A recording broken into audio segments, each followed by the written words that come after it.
Hello guys, this is a tutorial for installing Manhunt 2.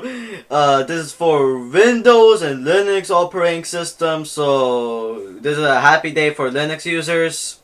First, scroll down till you see like the files.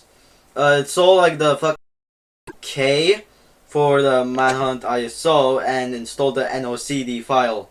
Don't install the English language fix, it's just useless.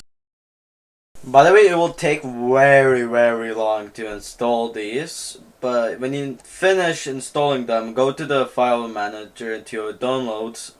So extract the ISO file that you installed.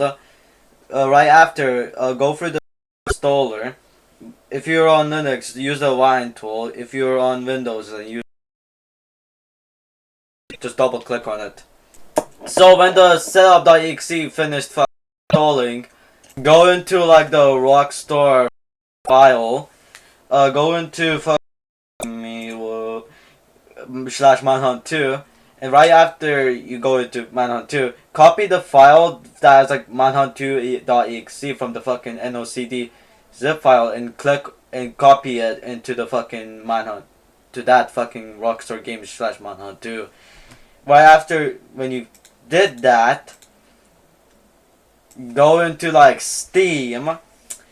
When you go into Steam, copy the fucking properties. If you're on Linux, then use the Proton Experimental. And yeah, that's finished. Just go fucking play the game already, you fucking little fat. By the way, the links and the fucking thing you have to do is in the description. So